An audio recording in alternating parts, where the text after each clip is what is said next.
Boa noite, meus amados e queridos irmãos em Cristo Jesus. Mais uma vez aqui estamos para vos trazer uma palavra ao vosso coração. E eu queria falar um pouquinho hoje sobre esta semana em que nós estamos, que é a Semana Santa. O que aconteceu durante toda esta semana? E eu pude fazer uma divisão dos 7 dias em 7 mensagens, uma para cada dia, da Semana Santa, e cada uma incluindo alguma coisa que deveria ou que deve nós aprender sobre isso. E nessa introdução nós vamos contextualizar e explicar texto por texto, teologicamente, fazer algumas ilustrações, para nós poder entender o que aconteceu durante toda esta semana. Vamos também fazer algumas aplicações práticas para a igreja e um convite evangelístico. Eu creio que é por aí que nós aprendemos o significado da Semana Santa. Primeiro sermão, o primeiro estudo, a primeira palavra do dia, que é a segunda-feira. O que quer dizer? O que aconteceu na segunda-feira? O zelo pela casa de Deus. Nós encontramos no livro de Mateus, capítulo 21, no verso 12 e 13, cujo tema é santidade e pureza no templo. Fazendo a pequena introdução nesse texto, Jesus entra no templo e encontra um lugar que deveria ser santo transformado em comércio.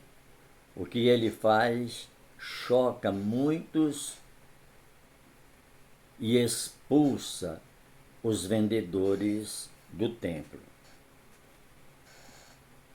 Fazendo aqui uma explanação desse texto, Jesus revela o coração de Deus: santidade, reverência e oração. A casa do Senhor é casa de oração, é casa de adoração, é onde nós temos um encontro com o Senhor. E fizeram da casa de Deus comércio, justamente na segunda-feira. E a Bíblia diz que Jesus chamou este povo, ou a casa que eles haviam transformado, em covil de ladrões.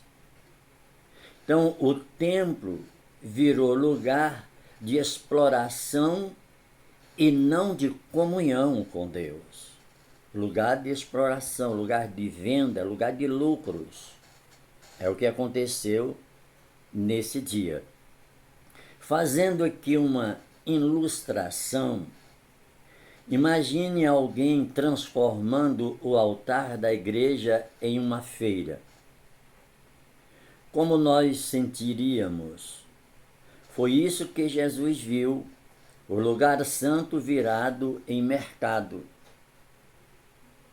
Agora, fazendo uma aplicação, as nossas vidas são templo do Espírito. Como está o templo do nosso coração? A igreja também precisa ser um espaço de reverência e adoração, não de interesses pessoais. A igreja do Senhor não pode ser transformada em lugar de vendas, de troca, de negócio. Um convite evangelístico. Jesus não só purifica o templo de Jerusalém, ele quer purificar seu coração. Hoje, se há pecado, idolatria ou indiferença, ele quer entrar e transformar o seu coração. É isso que Jesus quer fazer. Segundo, que é justamente a terça-feira, que muitos falam que é santo. Todos os dias são santos. Terça-feira. Na terça-feira houve o confronto com a verdade. No livro de Mateus 22, 37 e 39, cujo tema é o amor que define tudo. Introdução. Nesse dia, os religiosos tentam testar Jesus com perguntas, mas ele os desarma com sabedoria e amor. Nós precisamos aprender tudo isso, porque o que está acontecendo nos últimos dias com a Igreja do Senhor, com o Evangelho, é de assustar, mas também é de lembrarmos que nos últimos dias todas essas coisas haveria de acontecer.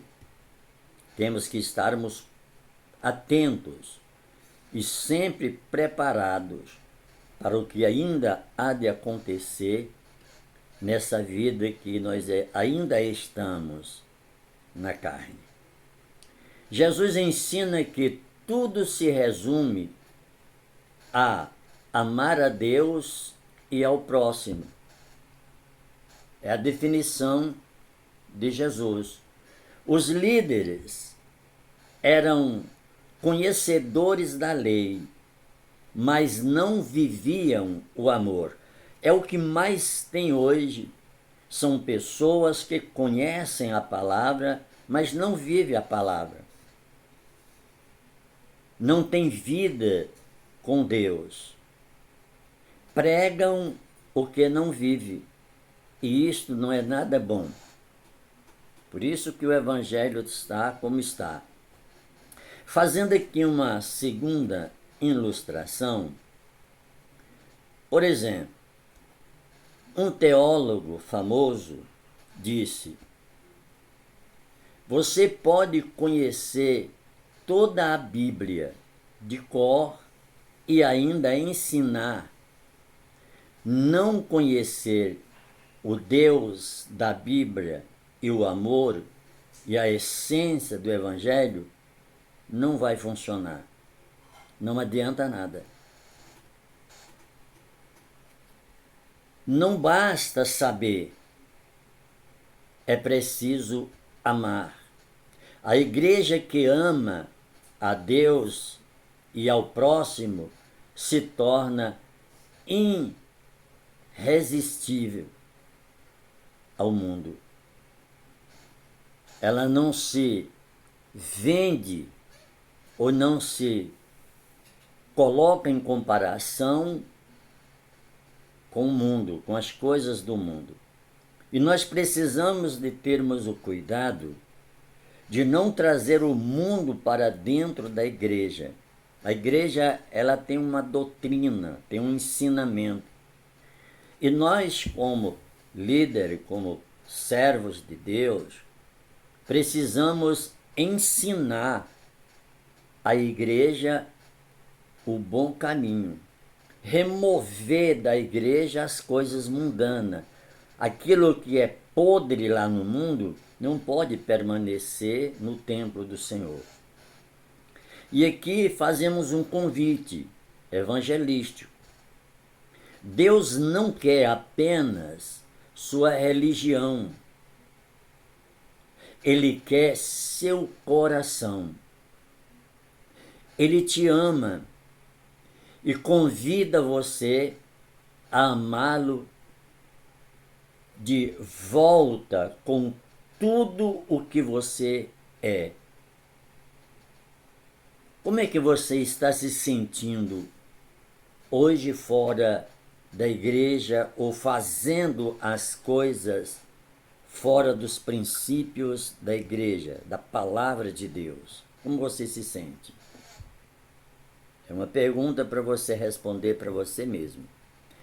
Terceiro, quarta-feira, que eles chamam a quarta-feira de cinza. Na quarta-feira aconteceu o quê? O silêncio da traição. O silêncio da traição. O texto de Mateus 26, 14 e ao 16, cujo tema é quando o coração se distancia. Preste bem atenção. Introdução do texto. Enquanto tudo parece calmo, Judas se move para trair Jesus. A traição vem de alguém que andou com ele. Então Judas não caiu de repente. A ganância e o silêncio. A ganância em silêncio. Às vezes, quem mais finge ser próximo de Jesus é quem mais está longe dele.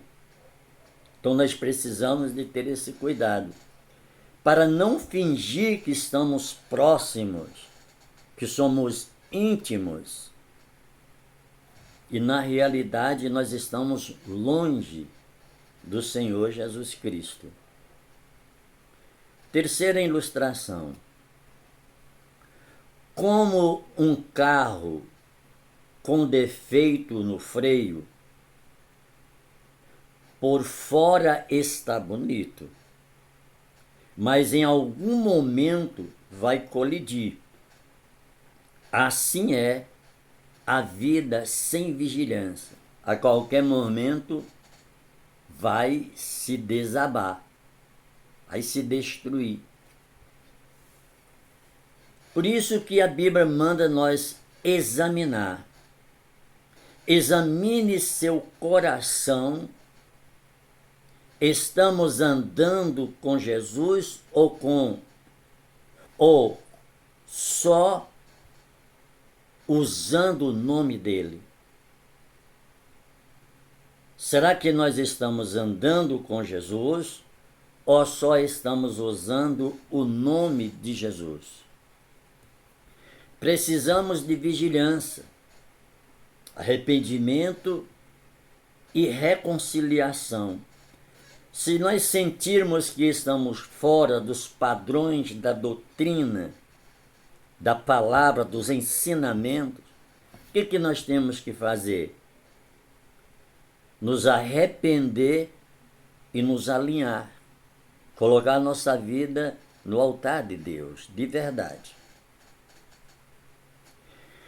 Jesus perdoou Pedro,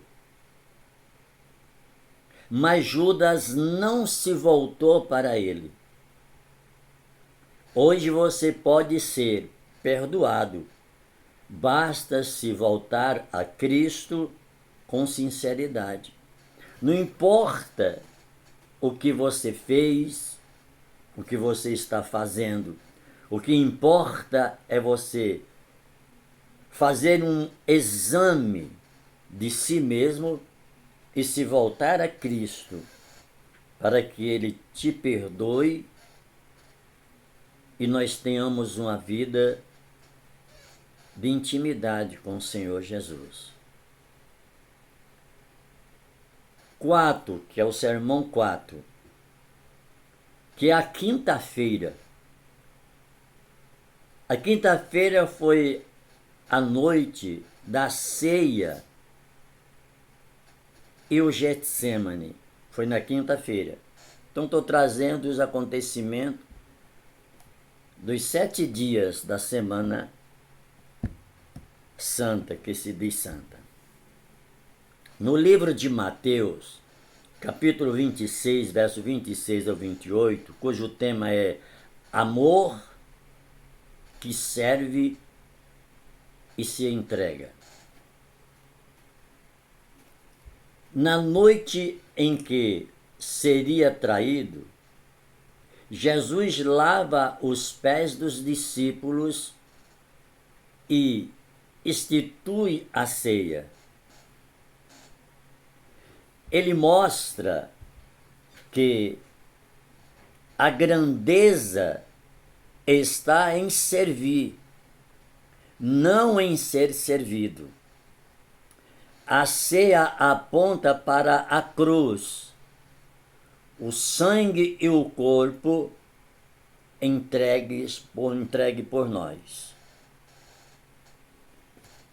Imagine o Rei do Universo lavando os pés sujos de pecadores.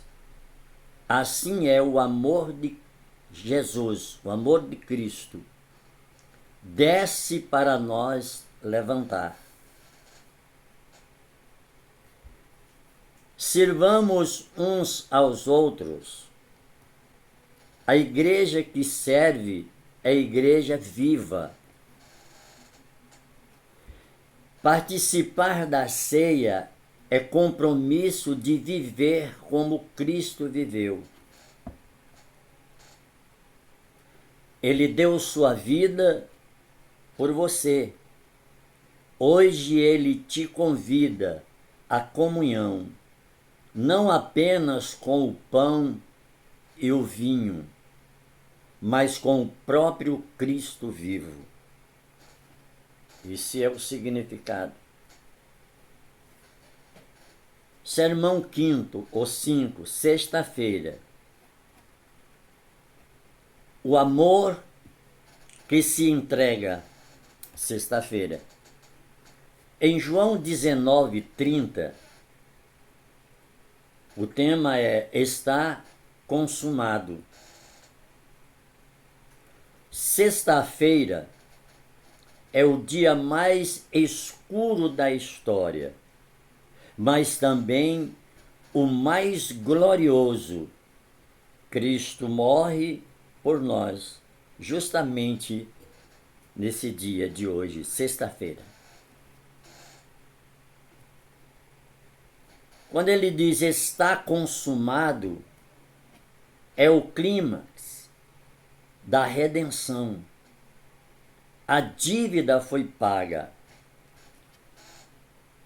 E a Bíblia diz que a cruz era para nós, mas ele tomou o nosso lugar. Jesus tomou o nosso lugar. Como um juiz que desce do tribunal, tira a toca e paga a multa do réu condenado. Assim é Jesus por nós. Então, meu amado, nunca duvide do amor de Deus. A cruz é a prova de tudo isso. Vivamos com gratidão, santidade e reverência a tudo que é de Deus. O véu se rasgou. O caminho está aberto. Hoje você pode ser e pode se reconciliar com Deus. Venha até a cruz de Cristo.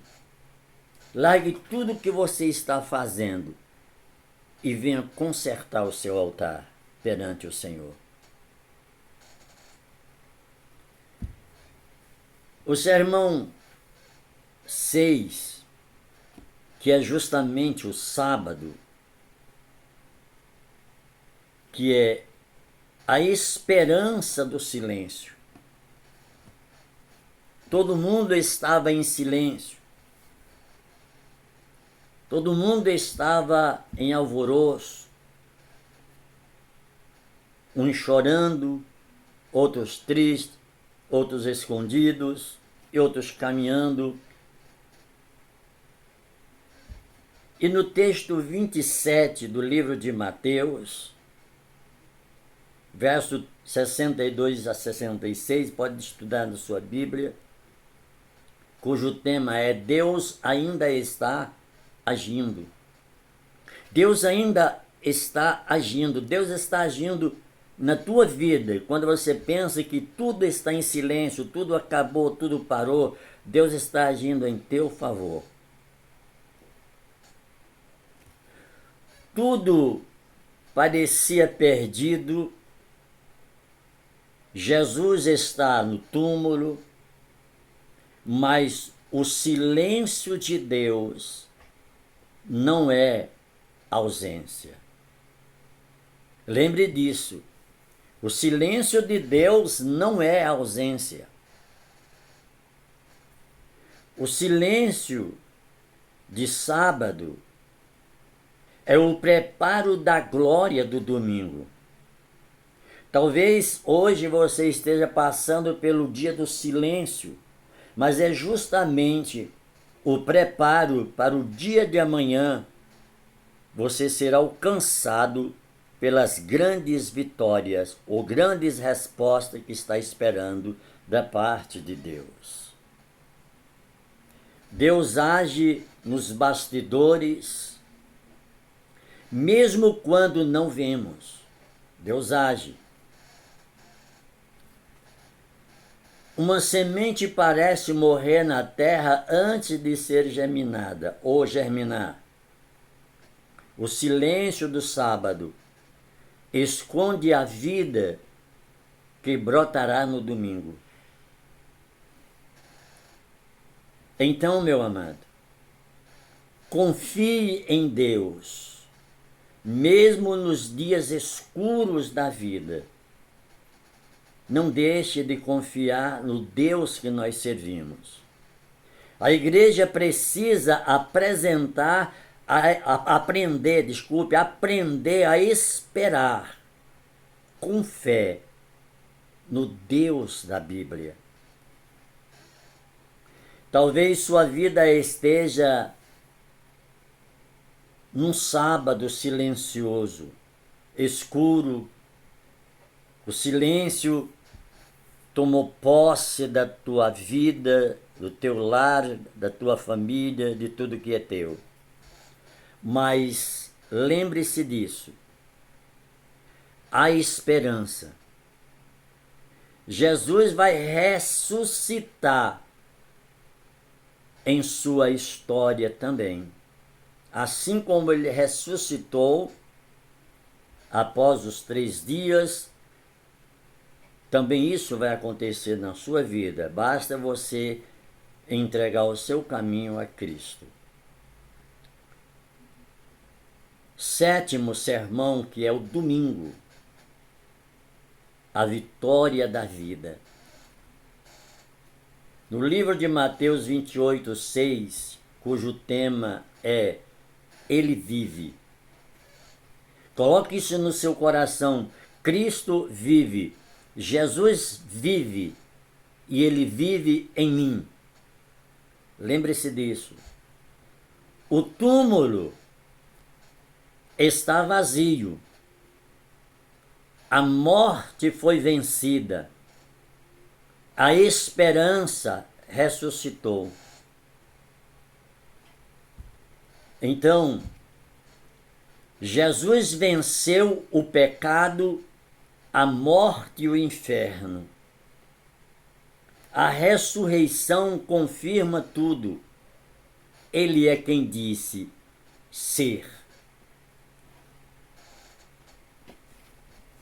Como o sol depois de uma longa noite, a ressurreição ilumina tudo. A cruz não foi derrotada, foi o caminho para a vitória. Lembre-se disso, que a cruz não foi a derrota, A cruz foi o caminho para a vitória.